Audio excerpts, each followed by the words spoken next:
खट्टा खाने वाली चुड़ैल। रात को अचानक राधिका मौसी को किचन से कुछ गिरने की आवाज आई। उन्होंने बाहर निकल के देखा तो किचन में उन्हें कोई सफेद साड़ी में दिखा। वो चीख पड़ी, हे भगवान, आलतू जलाल तू आई भला को टाल तू, आलतू जलाल तू आई भला को टाल तू। राधिका मौसी को चीखते सुनकर श्रवण बाहर आता है भागते हुए। अरे माँ, क्या हुआ? क्या देख लिया? दादी माँ आ गई क्या सपने में? अरे बेटा, रसोड़े में देख तो कौन है? श्रवण रसोड़े में झांक कर देखता है और उसे कोई नहीं दिखता अंदर। अब रसोड़े में तो कोई नहीं है माँ। कोई सफेद साड़ी में नहीं है क्या? नहीं माँ, कोई भी नहीं है। चिल्लम चिल्ली की आवाज सुनकर काजल भी वहां आ जाती है। अब क्या हो गया माँ जी?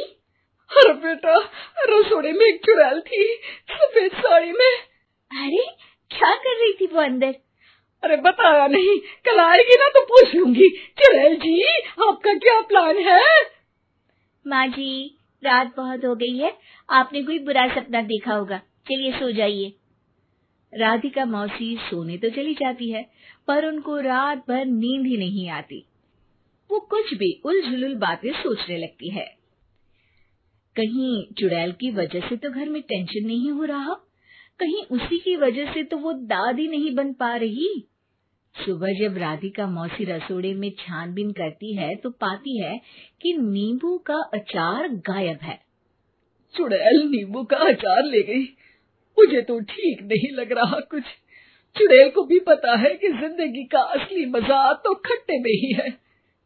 राधिका मौसी झट से श्रवण को फोन कर देती है। बेटा, मुझे समस्या समझ में आ गई है, हमें एक तांत्रिक की जरूरत है।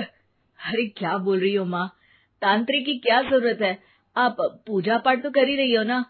आलतू जलालतू मंत्र सारे फालतू जैसे कुछ मंत्र पढ़ो, चली जाएगी अपने आप चुड़ैल।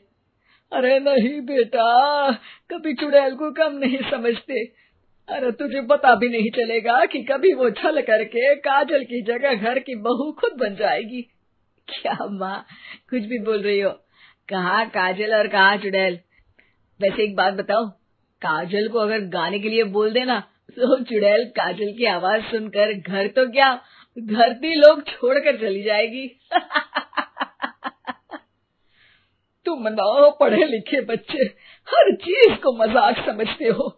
तुम रहने दो, मैं खुद ही तांत्रिक को बुला लेती हूँ। अच्छा सुन, शाम को इमली लेके आना। क्या है कि चटनी खाए बहुत दिन हो गए है ना?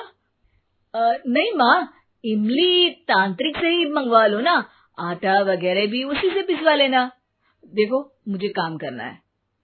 श्रवण रात को कई तरह की सब्जियों के साथ माँ के कहने पे चटनी के लिए इमली भी ले आया था, लेकिन राधिका मौसी के दिमाग में अलग ही फिल्म चल रही थी। उन्हें अब सिर्फ शक ही नहीं, यकीन होने लगा था कि शायद चुड़ैल ने श्रवण पर अपना जाल बिछा दिया था, जिस वजह से श्रवण उनकी बात ही नहीं मान रहा था। पर कोई नहीं, आने वाली रात में राधिका मौसी खुद तैयार हो गई चुड़ैल को पकड़ने के लिए। रुद्राक्ष की माला, तुलसी का पत्ता, हनुमान चालीसा सब हाथ के पास ही था, बस चुड़ैल का इंतजार था। और जैसा राधिका मौसी ने सोचा था वैसा ही हुआ।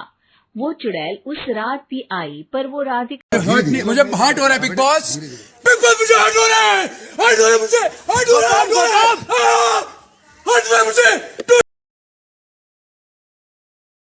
राधिका मौसी से तेज निकली और राधिका मौसी के उससे पकड़ने के पहले ही वो भाग खड़ी हुई। जरूर बहू पे साया है उस चुड़ैल का, तभी तो श्रवण के कमरे में गई है। और अगली सुबह राधिका मौसी पिछली रात हुए हमले में किन चीजों का नुकसान हुआ उसका हिसाब लगा रही थी। उनके खेमे से एक आम के अचार की शीशी भी गायब हो चुकी थी, और वो इमली भी जो कल श्रवण लेकर आया था। राधिका मौसी इस बारे में सोच ही रही थी कि श्रवण जल्दी से रसोड़े में आकर दवाइयों की पोटली ढूंढने लगता है। अरे बेटा, क्या हो गया?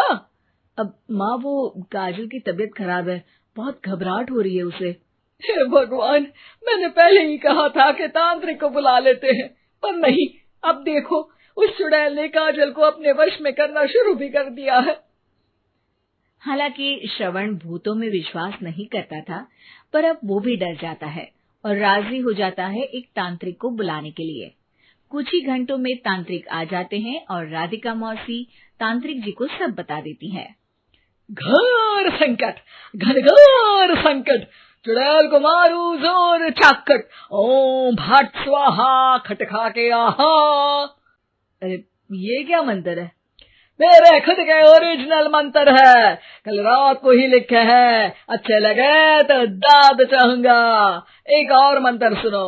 अर्ज किया है आब्राकडाब्रा, दिल्ली बम्बई आगरा, चंदा मामा सोवरले सुरन मामू जारा। ये मंत्र है? अरे कोई 40 वालीसा पढ़ो ना।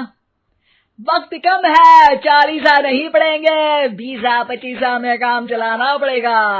अलग निरंजन जाके लंदन, मुफ्त का मंजान घिस मेरे नंदन।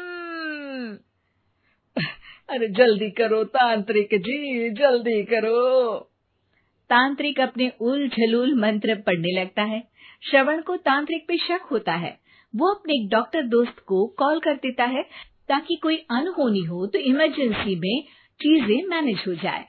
तांत्रिक धुनी रमाता है, जिसकी वजह से कमरे में काफी धुआं हो जाता है और जिसकी वजह से बहू की घबराहट बढ़ जाती है। अब भागेगी चुड़ैल। हाँ। बहू खांसते हुए धुएं से बचने के लिए बाहर चली जाती है। अरे भाग रही है, भाग रही है। पीछे पीछे श्रवण भी जाता है। बहू एक सोफे पर बैठ जाती है। तभी डॉक्टर दोस्त आ जाते हैं और श्रवण को पानी लाने के लिए कहते हैं। थोड़े चेकअप के बाद डॉक्टर कहते हैं, मेरे हिसाब से जाप का काम पूरा हो गया है। क्या मतलब? अरे कुछ भी नहीं माँ, कोई चुड़ैल नहीं है, खुशखबरी है, अब दादी बनने वाली है। मगर वो सब अचार के डब्बे। श्रवण दोनों अचार के डब्बे अपनी माँ को दिखाता है, जो कि उनके बिस्तर के नीचे छुपे हुए थे। आपने सही बोला था माँ, वो चुड़ैल काजल ही थी जो खट्टा खा रही थी। हमें कल ही पता चला, पर हमने आपको ये तांत्रिक वाला काम करने दिया ताकि आपको भरोसा हो जाए कि भूत वगैरह कुछ होता ही नहीं। अच्छा अच्छा, ये तो बड़ी खुशी की बात है, पर बेटा मुझे एक झाड़ू तो ला दे। क्यों माँ? ये तांत्रिक का भूत उतारती हूँ मैं। अब तांत्रिक राधा मौसी के डर से घर से भाग निकलता है और राधा मौसी उसके पीछे भागती है। अरे संकट ये घनघोर है, तांत्रिक मुआ चोर